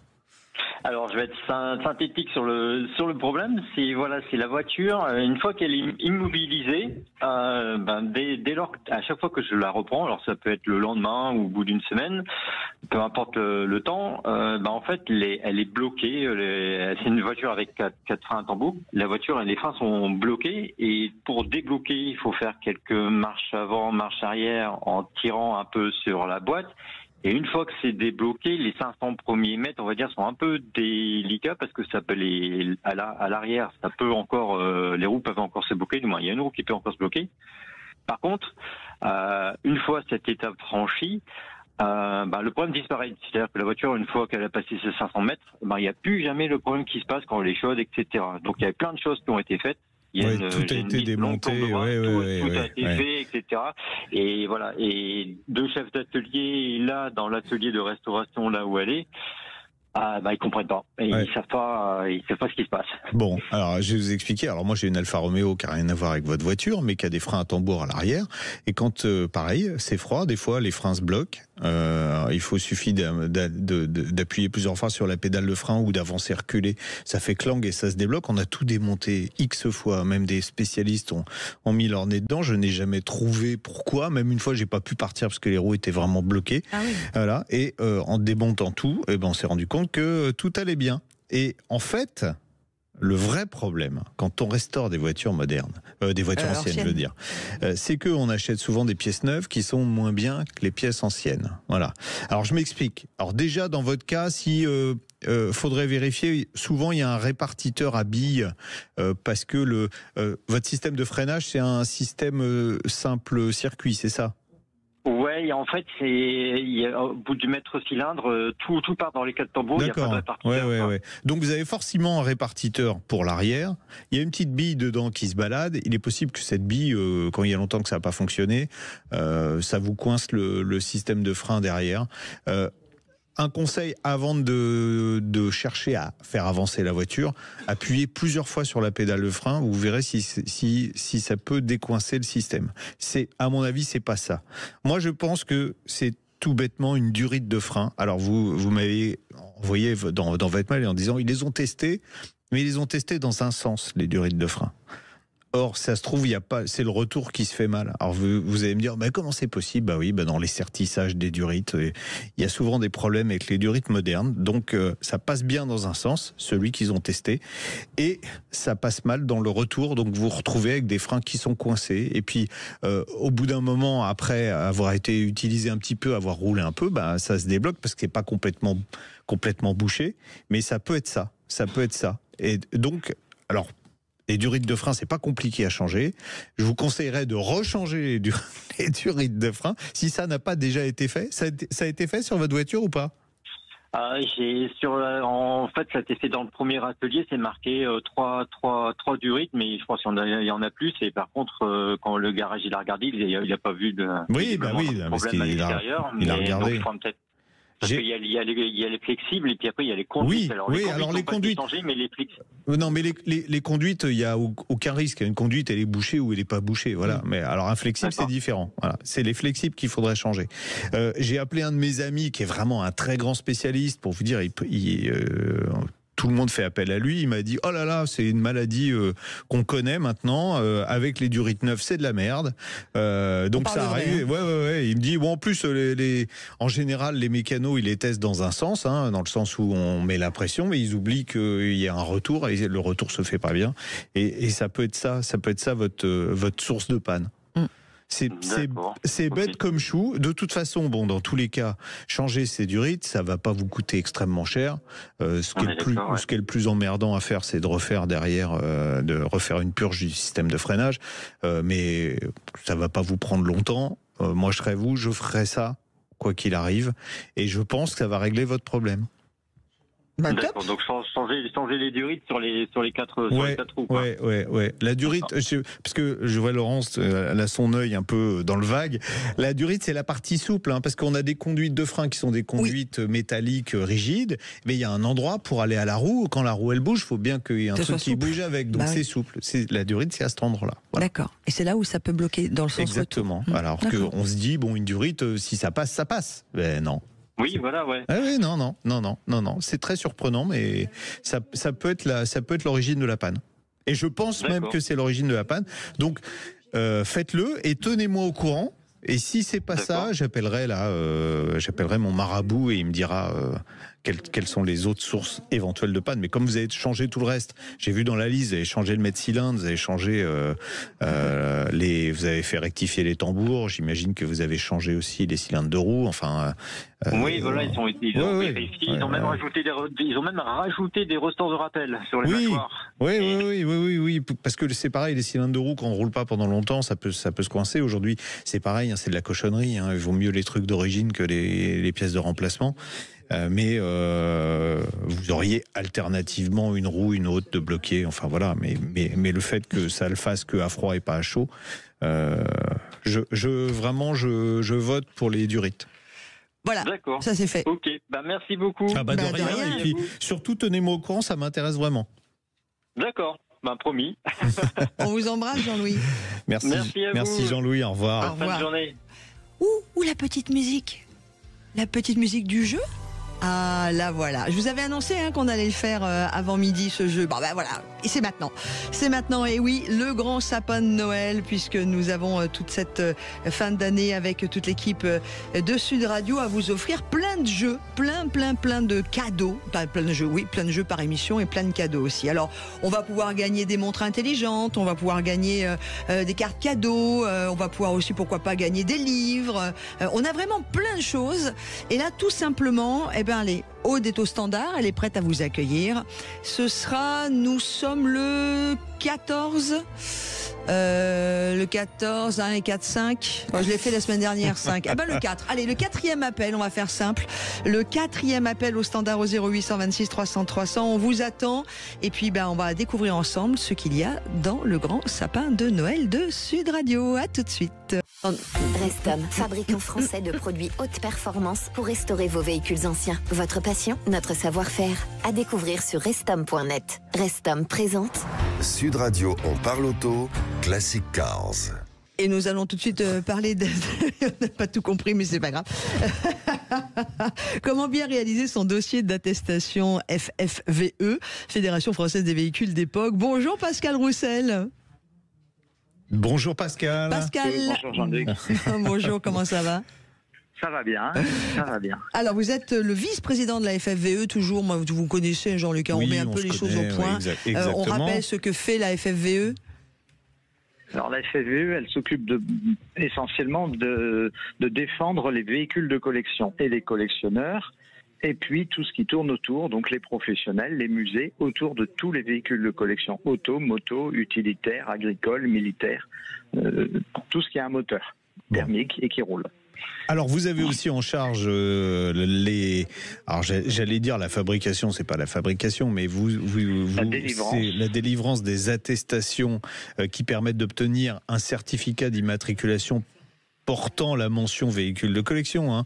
Bon, pour faire simple, on dit carte grise de collection. En quelques mots, vite fait, les avantages d'une carte grise de collection. En quelques mots, le premier avantage, c'est que la carte grise, le fait d'avoir une carte grise de collection, le véhicule va quitter le monde du véhicule d'occasion pour entrer dans du patrimoine. Avec un gros avantage derrière. Le premier avantage, c'est que si malheureusement un jour il y a un accident sérieux, si c'est un véhicule d'occasion, il sera systématiquement considéré comme véhicule économiquement irréparable parce que la réparation va coûter trop cher par rapport à la valeur, alors que si c'est un véhicule, récupérer sa carte grise et reprendre l'utilisation du véhicule. Oui, donc ça, c'est quand même un gros avantage. Oui, après, il y en a d'autres, je vais les dire rapidement parce que c'était pas le sujet du jour, mais on a un contrôle technique tous les 5 ans au lieu de tous les 2 ans. On peut rentrer dans les... ça va concerner pas mal les ZFE sans restriction de circulation, hormis quand il y a des pics de pollution, ce qui paraît tout à fait évident. Et puis, plein d'autres petits avantages qu'on ne verra pas aujourd'hui, c'est pas le propos. En revanche, pour demander cette attestation qui est obligatoire, alors on peut soit avoir un certificat du constructeur, ce qui est souvent difficile à obtenir, soit l'attestation FFVE, et vous en délivrez déjà, combien par année des attestations? On en délivre plus de 40 000 par an. Ah ouais, quand même. Et sur ces 40 000, il y en a malheureusement 40% qui, lors du dépôt du dossier, sont refusés. On va essayer donc, pour les gens qui nous écoutent, qui veulent passer en carte grise de collection, de refaire le déroulé et d'éviter les bêtises qui sont faites habituellement. Alors déjà, on est d'accord, pour passer en carte grise de collection, ces véhicules de plus de 30 ans, qui n'est plus fabriqué, et surtout qui est dans son état d'origine. Donc si vous avez je dis n'importe quoi, une coccinelle avec un moteur de Porsche 911 dedans, ça marche pas. Ça marche pas. Non, mais ça doit être sympa. Tout à fait. Tout à fait. Et puis, c'est pas parce qu'on a une New Beetle, on l'appelle coccinelle, mais c'est pas le même type mine. Donc, on est vraiment bien à part. Les anciennes coccinelles ne sont plus fabriquées, donc elles rentrent bien dans ce contexte-là. Donc, alors pour faire cette attestation, elle a demandé. Alors déjà, on peut la faire en ligne ou on peut la faire par courrier. Non. Vous conseillez de la faire en ligne? Maintenant, on pense que c'est quand même plus facile de la faire en ligne. Effectivement, il reste quelques collectionneurs. On est en dessous de 10% de collectionneurs qui font encore des dossiers papier. Ouais. Alors, quelles sont les erreurs les plus fréquentes qui font que les dossiers sont rejetés? Alors déjà, il faut faire des photos du véhicule et il faut les dater, c'est-à-dire vous demandez qu'on mette un magazine bien en évidence avec la date de parution du magazine pour qu'on puisse, qu'on sache que c'est pas des photos d'il y a 20 ans. Voilà, c'est ça, tout à fait. Donc là, dans les premiers, alors il n'y a pas 40% qui sont rejetés, il y a 40% des dossiers qui sont considérés incomplets, des dossiers qui sont rejetés, c'est-à-dire qu'on refuse l'attestation, c'est à peu près 1 millier par an. D'accord, c'est pas beaucoup, oui. C'est pas beaucoup, mais par contre, il y a 40% des demandes qui sont incomplètes parce que les photos, on demande des photos de véhicules 3/4 avant. Et on nous photographie un phare, une aile, c'est pas suffisant. Si on veut voir le côté, la face avant, et puis ensuite l'autre côté, la face arrière. Oui, c'est comme si vous mettiez votre œil en gros plan sur voilà, une application de rencontre, quoi. C'est ça. Et ensuite, quand on demande le profil, bon, ça va faire sourire tout le monde, mais quand on demande le profil, c'est le profil du véhicule et pas le profil du propriétaire. J'imagine bien. Bon, après, il faut mettre les numéros de série, numéros de moteur, et c'est quand même assez précis tout ce qu'il faut fournir comme information. Il y a plein de justificatifs. Lesquels manquent le plus ou sont les plus incomplets d'habitude ? Ce qui est le plus incomplet, c'est les photos qui sont floues, les photos qui sont mal cadrées, les photos où il n'y a pas le journal, le magazine, la pub de l'hypermarché du coin du mercredi après-midi va très bien. Ce qu'il faut juste, c'est qu'il y ait une date. D'accord. Ouais. Pour qu'on puisse pas dire ma photo, elle est d'aujourd'hui alors qu'elle a été faite il y a 2 ans. C'est une idée d'ailleurs pour les sites de rencontres de mettre un journal avec la date comme ça, on est sûr que la photo ne date pas d'il y a 15 ans. Voilà. On pourrait, effectivement. Elle est très bonne celle-là. Et ensuite, il y a vraiment, pour qu'on puisse délivrer cette attestation, il faut l'identité du véhicule. L'identité du véhicule, c'est la plaque constructeur. Et même sur des véhicules d'avant la guerre 14, il y a toujours une plaque constructeur. Elle est plus ou moins complète, mais elle existe. D'accord. Et ensuite, il faut idéalement la frappe à froid, sachant qu'il y a des véhicules qui n'en avaient pas, surtout avant les années 50, mais depuis 54, la frappe à froid est obligatoire en France. D'accord. Donc, on doit la retrouver. Ça, c'est le premier point. Et le deuxième point, c'est les preuves de propriété du véhicule. Le message, on m'a donné, j'ai trouvé, j'ai eu, j'ai récupéré. Ça marche pas. Ça marche pas beaucoup. C'est normal. Ça protège quand même. C'est logique, ça. Oui, c'est logique. Nous, on imagine, mais le propriétaire, lui, il dit oui, je l'ai eu, donc c'est à moi. Ben non. Pour l'administration, c'est pas suffisant. Oui, il faut la preuve. D'accord. Mais si on achète un véhicule à l'étranger, il faut les papiers étrangers et traduits obligatoirement. En plus. Si on achète un véhicule à l'étranger, il faut obligatoirement le titre de circulation. Ça, c'est impératif, pour qu'on puisse justifier qu'il a été immatriculé dans le pays et puis qu'il est bien immatriculable, homologable en France dans le cadre de la collection. Oui. Et ensuite, on va demander pour tous les pays qui sont pas en anglais, et puis les pays d'Europe, quand on n'a pas des cartes grises avec les références D1, D2, Y, etc., comme on a aujourd'hui, on va demander la traduction par un traducteur agréé des documents. D'accord. Si c'est en anglais, on ne le demande pas automatiquement, on va le demander si on a besoin de comprendre le contenu d'un document. Oui, si ça vient de Russie, c'est vrai que c'est plus difficile à comprendre une carte grise. Voilà. On est d'accord après, une fois qu'on a obtenu l'attestation, c'est quoi le délai pour avoir l'attestation de la FFE ? Aujourd'hui, pour avoir l'attestation, on est sur une moyenne de 4 semaines, quand le dossier est complet. D'accord. Et ça coûte combien ? Et ça coûte 60 € pour tous les véhicules, sauf les cyclos, où pour un cyclo, c'est 30 €. D'accord. Une fois qu'on a ça, on va sur le site de la NTS. Là, alors il faut un contrôle technique aussi pour passer en véhicule de collection ? Alors, si on est... pour passer en carte grise collection, il faut un contrôle technique pour les autos et maintenant pour les motos. D'accord. Un contrôle technique de moins de 6 mois, comme quand on vend de moins de 6 mois si c'est un changement de propriétaire. Oui. Mais si c'est votre voiture que vous avez depuis des années, il faut moins de 2 ans. D'accord, ça c'est important. Ça, Okay. c'est important. Bon, on espère que... On a fait un gros tour, là. Oui, mais moi, c'est tout clair pour tout le monde. On aura l'occasion d'en reparler. En plus, moi, comme j'ai un copain qui m'a appelé hier en me disant, tiens, je vais passer mon vieux Land Rover en carte grise de collection pour circuler parce que il habite à proximité d'Angers. Il y a une ZFE qui se met en place en janvier. Il m'a dit, bon, allez hop, je vais y... Les ZFE, ça vous amène du monde, j'imagine, aussi. Ça amène un petit peu de monde, oui, forcément. La seule chose qu'il faut bien avoir à l'esprit, c'est que carte grise de collection veut dire usage loisir. Et donc, quand on est en carte grise de collection, c'est pas pour continuer à aller travailler tous les matins avec, etc. C'est vraiment, je l'avais en loisir. Je roule un petit peu, et là je suis coincé dans ma ZFE, je passe en collection, je pourrais continuer à rouler en loisir, mais pas remplacer ma voiture qui est en critère 5 ou sans critère et rouler avec tous les jours. Non, mais de toute façon, après ça demandera une assurance, une assurance différente. Donc, super. Voilà. Merci Pascal beaucoup, Roussel, vice-président de la Fédération française des véhicules d'époque. Allez, à suivre, on va parler des Awards de l'automobile puisque le temps court et que nous sommes dans le dernier quart d'heure. Et puis nous allons, mon petit doigt me dire, accueillir le gagnant ou la gagnante pour notre grand sapin de Noël Sud Radio. Et nous sommes bientôt à Noël. Mais quoi ? Il y aurait un petit lutin qui se promènerait, qui s'appelle Anthony, notre réalisateur, et qui va ouvrir le micro de notre auditeur ou auditrice gagnant. C'est un homme. Bonjour Antoine. Bonjour Laurence, bonjour Jean-Luc, comment vous allez ? Super, nous et vous ? On va bien Antoine. Et vous allez où ? Vous êtes où ? Nickel, moi je suis dans le Val d'Oise. Pas très loin de la capitale. Le grand sapin de Noël Sud Radio, vous savez, c'est un moment pour nous, toute l'équipe de Sud Radio, d'offrir à tous ceux qui nous écoutent régulièrement des cadeaux. Eh bien, vous voulez découvrir ce que vous avez dans le paquet, Antoine ? J'ai hâte de savoir ce que j'ai gagné. Une bande dessinée de Mike Horn, l'aventurier de l'impossible, chez Michel Lafon. Vous allez pouvoir partir à l'aventure avec lui à travers 4 de ses plus belles expéditions. Il y a la descente du fleuve Amazon à la nage, le tour du monde en suivant la ligne de l'équateur, la traversée du cercle polaire arctique, vous mettez des moufles, et vraiment des expéditions assez sympas. Et puis on rajoute avec l'ami Jean-Luc un super beau livre Formule 1 mythique de Nicolas Meunier. C'est aux éditions Hugo Sport.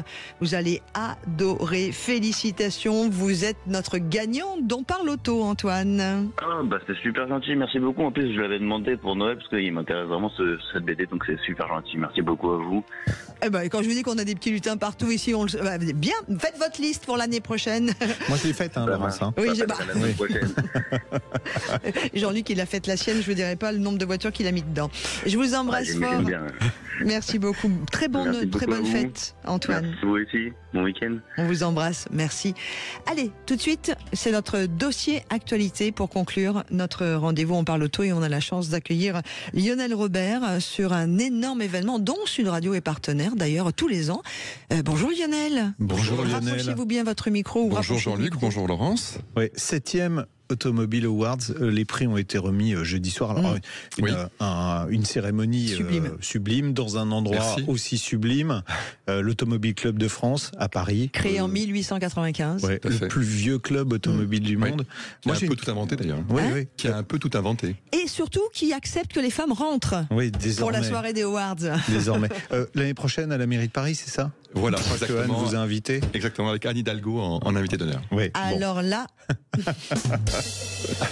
C'est pas sûr que ce soit comme ça. Bon, grand gagnant de ces Awards 2024, Renault. Renault déjà avec la R5 E-Tech qui a été élu par le public, parce qu'on va préciser, il y a un vote du public. Alors il y a un jury. Dont vous faites partie, l'ami Jean-Luc. À parité 10 hommes, 10 femmes. Exactement. Voilà. Dont Jean-Luc et Cécile de Minibus ici sur Sud Radio. Voilà. Sud Radio est représentant numéro 1 dans le jury d'ailleurs. Hein, largement représenté, effectivement. Un grand merci, je voudrais quand même d'abord commencer par ça, un grand merci à Sud Radio qui suit l'événement quasiment depuis sa création et l'événement n'a pas toujours été un incontournable, n'est-ce pas, comme vous le dites très gentiment aujourd'hui. Un incontournable. Et donc merci vraiment pour votre fidélité. 56 constructeurs équipementiers, c'est pratiquement tout le monde. Il en manquait quelques-uns. Mais... On ne citera pas, mais effectivement, on les aura la prochaine. Moi, j'étais à la première, il y a 7 ans. Je faisais partie de l'équipe qui en a parlé la première fois. Alors, la R5 E-Tech élue par le public, mais ce qui est remarquable, c'est que d'habitude, les résultats sont assez serrés, mais là, cette année, c'est un plébiscite total. Oui, c'est un raz-de-marée. C'est vrai qu'en général, le vainqueur de ce prix l'emporte avec 15% des voix, et elle a gagné avec quasiment 42%. 42% des voix. Donc il y a pratiquement grand public. Hein. Il y a pratiquement un vote sur 2 qui s'est porté sur elle. J'en connais à l'Assemblée nationale qui aimerait avoir des victoires comme ça. Hein. On sait combien vous avez eu de votants puisqu'on votait sur le site internet. Alors il y a eu 46 800 votes précisément. Voilà. Bon, c'est jamais assez, mais voilà. Alors, moisson de couronne pour Renault, parce que la voiture, on va dire préférée du public français, E-Tech, la marque préférée, cette fois des patrons de l'automobile. C'est ça, c'est un peu le prix poil à gratter, je l'aime bien celui-là. je fais voter en fait les patrons des marques qui participent à l'événement. Évidemment, ils votent en confidentialité absolue, bien sûr. Ils ne peuvent pas voter pour leur propre marque. Et eux ont désigné Renault étant la marque de l'année, selon eux. Voilà. Oui. Et assez largement aussi. Oui. La R5 E-Tech aussi primée pour la publicité préférée. C'est vrai qu'une publicité qui était remarquable. Je ne sais pas si ceux qui l'ont vu à la télé avec avec un empilement de voitures qui est un vrai empilement. C'est ce qu'on a pris. Alors oui, un vrai empilement. Alors il ne faut quand même pas exagérer. Il ne fait pas 100 mètres de haut comme suggéré dans la pub. Mais... Non, il en fait une bonne vingtaine. Et voilà, avec un cascadeur professionnel qui grimpe le long de ses voitures. Tout à fait. Bon, et puis Renault aussi récompensé à travers la marque Dacia pour le prix le plus disputé en fait des Awards, c'est celui du SUV de l'année. SUV de l'année, là où tout le monde peut s'inscrire, de la Lamborghini Urus justement au Dacia Duster. Et le Duster l'a emporté. Alors c'était très serré évidemment parce qu'il y a eu beaucoup de ventilation des votes, parce qu'il y avait plus de 20 candidats dans cette catégorie. Mais le Duster, qui est récompensé pour sa montée en gamme et qui est un véhicule qui plaît véritablement. Bon, alors je serais presque tenté de dire qu'il y a un prix qui démontre la bonne santé de Renault encore plus, c'est qu'il y a un prix du design, où d'habitude on a Lamborghini, Ferrari, Maserati, etc. Or là, la R5 E-Tech, elle n'a pas gagné, mais elle est deuxième derrière. C'est presque un honneur d'être deuxième derrière cette voiture-là. Oui, elle est deuxième derrière la Ferrari Dodici Cilindri, et elle est devant l'Aston Martin Vanquish. Donc être entre une Aston et une Ferrari, pour un patron du design d'une marque, c'est quand même plutôt sympa. Oui, donc bravo. Vraiment. Il y a Stéphane sur Facebook qui dit oui, mais d'accord, ok, mais c'est hors compète la R5, c'est pas juste pour le reste de la production, tellement elle est hors norme et que du coup elle marque tout le monde, quoi. C'est vrai qu'il y a un vrai Jean-Luc aussi, il y a un vrai coup de cœur pour cette voiture, sincèrement. C'était parce que ça paraît simple lorsqu'on la voit aujourd'hui circuler dans la rue, Mais réussir à réaliser un design pareil, qui rappelle à ce point la version d'origine, tout en étant quand même pas du rétro design, comme on n'a pas forcément envie d'en voir. Et puis qui plaît aux jeunes, parce que ça nous plaise à nous, il y a la fibre nostalgie qui joue, mais que ça plaise aux jeunes aussi, c'était ça le tour de force. Dans les autres catégories, il y a plein de catégories qui m'ont beaucoup marqué, comme les innovations. Il y a eu 2 innovations qui ont été mises à l'honneur, une sur les pneus, l'autre sur les phares. Exceptionnel, on peut en parler? Oui, l'équipement de l'année, décerné à Valeo, pour ses projecteurs haute définition. Donc c'est une composition de 20 000 LED par optique, en fait, qui sont en capacité de s'éteindre ou de s'allumer en fonction de ce qu'elles croisent, histoire de ne pas ni éblouir ceux qui arrivent en face, ni être éblouis par la lumière qui pourrait être renvoyée, par exemple, par les panneaux le long des routes. Voilà. Ça, c'est absolument génial. Tout en gardant cette luminosité autour, pour avoir cette sensation de plein jour. Et donc ça arrivera sur une marque bientôt qui n'a pas été citée, mais on peut dire qu'elle est allemande. On peut dire qu'elle est allemande. Voilà. En 2025. Plutôt premium, j'aurais pu la citer d'ailleurs, mais on va garder le secret. En fait, ça revient à circuler en plein phare en permanence, sans éblouir personne. Voilà, c'est ça qui est génial. Il y a eu beaucoup de constructeurs français récompensés pour le Good Deal. Alors Good Deal, in French, c'est la bonne affaire. Une bonne affaire, c'est donc la voiture qui en offre le plus pour le prix le plus serré. Et là, un constructeur français récompensé. Cette fois, on est dans le giron de Stellantis. Exactement, Citroën pour cette fameuse IC3, qui, on va dire, rend la mobilité électrique enfin accessible, puisque la voiture est aujourd'hui à moins de 20 000 €, bonus compris, si tant est évidemment, bien sûr, qu'un minimum de bonus soit conservé. Surtout, elle offre une autonomie correcte, elle offre surtout un excellent confort, et c'est vrai que à ce prix-là, on en a pour son argent, donc c'est le but en fait du Good Deal. Oui, complètement. Juste un mot pour dire qu'il existait déjà une voiture pas chère électrique, c'était la Spring, la Dacia Spring, mais là on est vraiment quand même sur quelque chose qui est quand même avec une prestation supérieure. Exactement. Un cran au-dessus. Alors, je suis d'accord pratiquement avec tous les votes du jury. D'ailleurs, c'est ce que j'aurais pu, je pense, c'est ce que j'ai voté moi-même. Vous avez pris que mon bulletin, sauf exactement. Pour une catégorie. Ce sont les awards de Jean-Luc, de toute façon. Donc, bien sûr. Sauf pour la catégorie full électrique, où il y avait du monde aussi. Alors là, je suis pas tout à fait d'accord avec le vainqueur, c'est le Peugeot i3008. On en a déjà parlé, mais bon, il y avait, voilà. Vous m'avez dit c'est pour son autonomie, mais bon, en termes de techno... Un peu plus de 700 km d'autonomie annoncée. Oui, c'est ça qui a sans doute séduit les autres membres du jury, on va dire, les 19 autres peut-être. Déjà, en fait, ce qu'il faut quand même ajouter, c'est que, bon, il y a des catégories où il y a vraiment une voiture qui s'impose très largement, et il n'y a pas photo. Voilà. C'était le cas, par exemple, de la supercar avec cette Alpha 33 Stradale qu'il a emporté. J'allais en parler juste après, parce que c'est une idée de cadeau de Noël, même si tous les modèles sont déjà vendus. Juste dire que pour cette Peugeot, effectivement, il y a eu un tel nombre de candidates que la ventilation des votes a fait qu'elle l'a emporté avec peu d'avance sur les concurrentes, notamment sur le Rafale, par exemple, qui était juste derrière. Bon, voilà, ça reste quand même un très beau véhicule avec une très belle autonomie. Jean-Luc, je suis désolé. T'aurais voté pour qui, toi ? Pour cette catégorie. Tu as le droit de le dire ou pas? Non, je ne veux pas le dire. D'accord. Je ne vais pas le dire, mais j'ai pas voté pour elle. Par contre, j'ai voté pour la 33 Stradale. Sans doute, c'était la plus belle voiture du mondial de l'auto. Sans doute. Et ça reste une des plus belles voitures. Il n'y en a eu que 33 de fabriquées. Voilà. Déjà toutes vendues. Elles sont déjà toutes vendues. C'est une grande tristesse. Dommage. Ah oui, c'est ballot. Je voulais vous l'offrir à Noël. Je l'ai pas commandé à temps.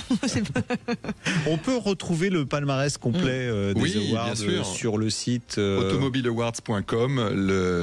La vidéo, bien sûr, est visionnable en permanence. Le palmarès, le magazine est téléchargeable également gratuitement, bien sûr. Et moi, je voudrais finir cette interview en vous donnant un grand coup de chapeau, Lionel. Pourquoi? Et c'est sans flagornerie, parce que vous tenez seul de main de maître toute l'année, vous montez cet événement toute l'année, et nous, on vous parle de vous dès que ça commence, et vous tenez seul un événement qui est exceptionnel et qui parle voiture, qui est incontournable, qui parle voiture, passion, mécanique, innovation. Eh ben bravo, voilà, chapeau bas. Écoutez, j'étais candidat au poste de Premier ministre, ça n'a pas pu se faire. Mais c'est ballot. Avec modération. Pas été choisi. Il reste des transports peut-être. Il reste des transports. Oui, je crois qu'il reste les transports. Je vais postuler. Voilà, c'est juste là, la très belle bouteille de champagne avec modération. Bien sûr. Je viens de le dire, mais voilà, des Automobiles Awards. À bientôt. Bien sûr. Allez, c'est parti. Bon week-end à tous. Au revoir et continuez à écouter Sud Radio. Sud Radio. Parlons vrai. Parlons vrai.